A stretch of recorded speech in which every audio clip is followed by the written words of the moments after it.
अभी लोग 2026 की न्यू ईयर सेलिब्रेशन से ही फारिग हुए थे कि 18 जनवरी रात के अराउंड 2 बजे अमेरिका के साउथ वेनेजुएला के कैपिटल कारकस में इलेक्ट्रिसिटी, रेडियो, टेलीविजन सब कुछ प्योर साइलेंट। अभी वहाँ के लोग इस सब को प्रोसेस कर ही रहे थे कि वहाँ पर अचानक से शोर सुनाई देता है हेलीकॉप्टर्स का बिल्डिंग के ऊपर। ये कोई आम हेलीकॉप्टर नहीं थे बल्कि यूएस के स्पेशल ऑपरेशन हेलीकॉप्टर थे जो कि इस वक्त वेनेजुएला के कैपिटल के ऊपर दिखाई दे रहे थे। The United States hit Venezuela with a large-scale strike early Saturday. This wasn't a warning. ये एक वॉर डिक्लेरेशन थी और ये पूरा मोमेंट वहाँ पर एक मौजूद इन्फ्लुएंसर की लाइव स्ट्रीम में रिकॉर्ड हो गया और थोड़ी देर में वो स्टार्ट होती है। ऑपरेशन जोरों शोर से जारी था और इस ऑपरेशन में बहुत से सिविलियंस की भी जान जाती है। और कुछ ही देर में ट्रंप एक ट्वीट करता है जिसमें वो वेनेजुएला के प्रेसिडेंट की पिक्चर पोस्ट करता है और इस पिक्चर में वेनेजुएला के प्रेसिडेंट अपने नाइट सूट में दिखाई दे रहे थे। उन्होंने अभी तक अपने आई कवर्स भी नहीं उतारे थे, इतने में उन्हें अरेस्ट कर दिया गया। इस ऑपरेशन के सक्सेस के बाद ट्रंप खुद प्रेस कॉन्फ्रेंस करता है जिसमें वो ऐलान करता है कि आज के बाद वेनेजुएला को ट्रंप यानी यूएस से अमेरिका हैंडल करेगा। We are going to run the country until such time as we can do a safe, proper and judicious transition. इस प्रेस कॉन्फ्रेंस के बाद Venezuela United state of Venezuela बन चुका था, यानी कि हमारी प्रेडिक्शन सही निकली। वेनेजुएला बहुत जल्द इराक 2.0 बनने जा रहा, लेकिन क्यों? सिर्फ एक इंसान के नौकरी के खो जाने की वजह से। कैसे? अस्सलाम वालेकुम, हमें रेड टेल कहते हैं। आज की इस वीडियो में हम वेनेजुएला को पूरा का पूरा कैप्चर करेंगे कि कैसे वेनेजुएला कोई पहली या दूसरी कंट्री नहीं है जिसे अमेरिका टेक ओवर कर चुका और कैसे इसकी सबसे ज्यादा खुशी आज इजराइल को है और क्यों है थोड़ी देर में पता लग जाएगा।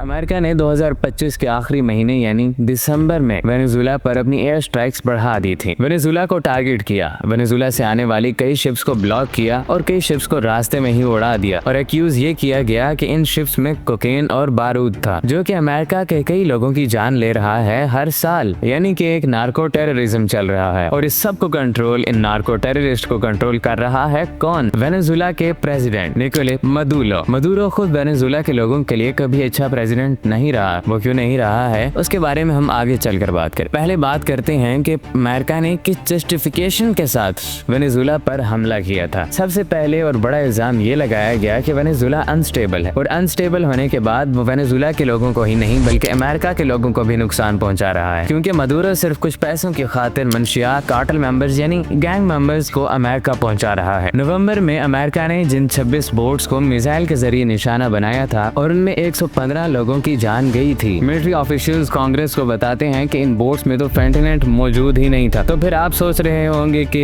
वेल कोकेन तो था ही, राइट? लेकिन आपके ख्याल में इसमें कितना एक कोकेन होगा? वेल अमेरिका में आने वाले कोकेन का 10% से भी कम का जिम्मेदार है वेनेजुएला, मीनिंग इन बोट्स में 0.1% या 0.5% कोकेन होगा और उसका भी कोई एविडेंस नहीं है। अगर कोकेन की बात की जाए तो यूएस की मार्केट से जुड़े अब तक के सबसे बड़े कोकेन ट्रैफिकर का नाम है जॉन अलारेंडो, जो कि फॉर्मर प्रेसिडेंट है होंडुरस के। ये मुल्क सेंट्रल अमेरिका में मौजूद है। यहाँ पर एक भारी मिलिट्री प्रेजेंस भी मौजूद है और साथ ही इनके ताल्लुकात अमेरिका के साथ बहुत पुराने हैं। अमेरिका क्लेम करता है कि वेनेजुएला के गैंग्स जैसे ट्रेंडी एलागुआ जो कि क्रिमिनल ग्रुप माना जाता है वो एजेंटली मदुरो कंट्रोल करता है और वो यूएस के शहरों को डिस्टेबलाइज करने के लिए बेचता है, जबकि इन रियलिटी इसके पीछे कोई एविडेंस नहीं, बल्कि मदुरो तो खुद इन गैंग से परेशान है। ये गैंग्स न सिर्फ अमेरिका को नुकसान पहुंचा रहे हैं बल्कि वेनेजुएला को भी नुकसान पहुंचा रहे और सबसे ज्यादा नुकसान ये लोग वेनेजुएला अथॉरिटी को पहुंचा रहे, यानी गवर्नमेंट को, मदुरो को। माना कि मदुरो एक डिक्टेटर है, लेकिन कोई भी डिक्टेटर कभी भी अपनी जिंदगी को दांव पे नहीं लगाता या फिर अपनी अथॉरिटी को कभी दांव पे नहीं लगाता किसी ग्रुप के खातिर।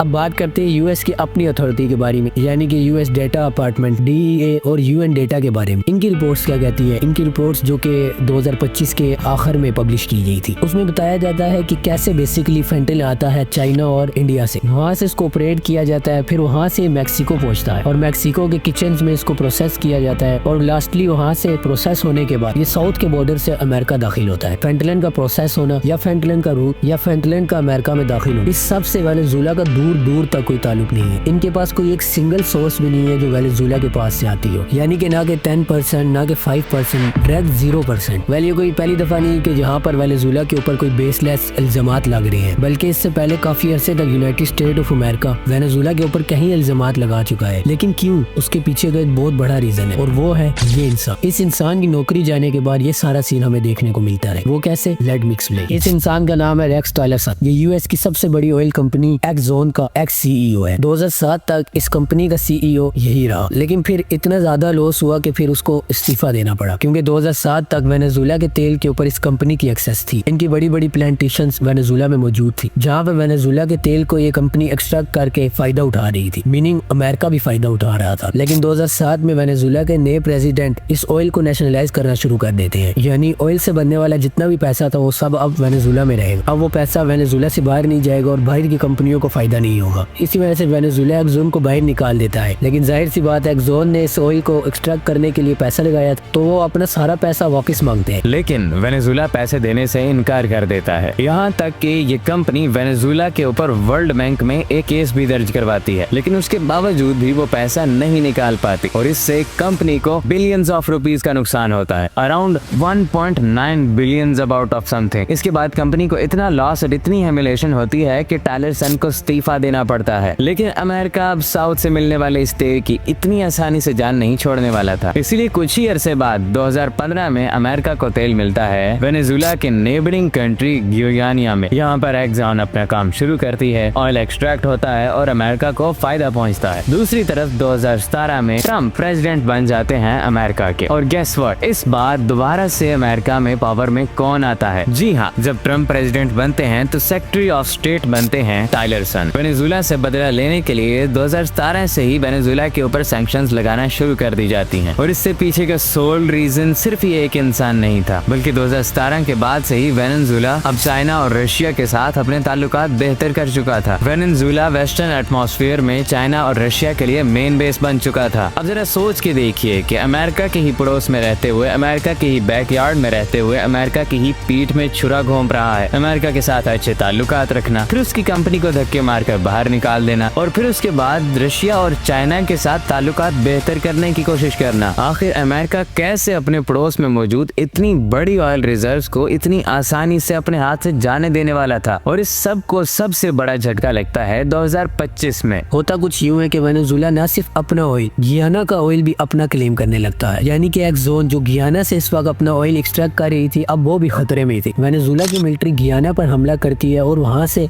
एक्सॉन को बाहर निकालने की कोशिश करती है। ये लास्ट स्ट्रो था ट्रम्प के लिए, क्योंकि वेनेजुएला अब ईरान की तरह बिल्कुल कोऑपरेट करने को तैयार नहीं था, क्योंकि इस वक्त दुनिया में 3 ऐसी कंट्री है जिनके पास सबसे ज्यादा ऑयल रिजर्व्स है, सऊदी अरेबिया, ईरान और वेनेजुएला। सऊदी अरेबिया तो यूएस के कंट्रोल में है, लेकिन ईरान और वेनेजुएला इतनी आसानी से बात नहीं मान रहे। ईरान तो फिर भी मिडिल ईस्ट में मौजूद है, लेकिन वेनेजुएला जो अमेरिका के बिल्कुल बैक यार्ड पे, यानी अमेरिका के पड़ोस में मौजूद है, और अगर वेनेजुएला इस तरह से अमेरिका को फायदा नहीं पहुंचाता तो फिर जाहिर सी बात है ईरान के बाद अमेरिका के लिए सबसे बड़ी दूसरी थ्रेट वेनेजुएला बन जाता है। और इस वक्त वेनेजुएला के पास 303 करोड़ ऑयल रिजर्व मौजूद है, जो कि दुनिया में सबसे ज्यादा है। ऑयल की इस वक्त मार्केट प्राइस क्या चल रही है? इस वक्त ऑयल की ट्रेडिंग मार्केटिंग प्राइस चल रही है $57 पर बैरल। इसका मतलब वेनेजुएला के टोटल ऑयल की कीमत इस वक्त $17.3 ट्रिलियन तक हो सकती है। अगर यूएस इसको मार्केट के आधे प्राइस पर भी बेचेगा तो उसको $8.7 ट्रिलियन भी कहीं नहीं गया, वो फिर भी अमेरिका के जेब में आएगा। यानी कि अमेरिका ने 12 घंटे के अंदर ऐसी रिजर्व्स के ऊपर कंट्रोल हासिल कर लिया है जो अमेरिका और चाइना को निकाल के बाकी तमाम दूसरे ममालिक के जीडीपी के बराबर वर्थ रखता है, या फिर उससे भी ज्यादा मायने रखता है। ये जापान के जीडीपी से 4 गुना ज्यादा कीमत रखता है, और अमेरिका ने ये ओपनली अनाउंस किया है वो सारा पैसा वेनेजुएला से वसूल करेगा और वहाँ के ऑयल रिजर्व्स को अपने फायदे के लिए इस्तेमाल करेगा। और दरमियान में वैसे ही कह दिया कि वेनेजुएला के लोगों को भी इससे फायदा होगा, लेकिन वो याद लो कि वेनेजुएला के लोगों को इससे कितना फायदा होने वाला है।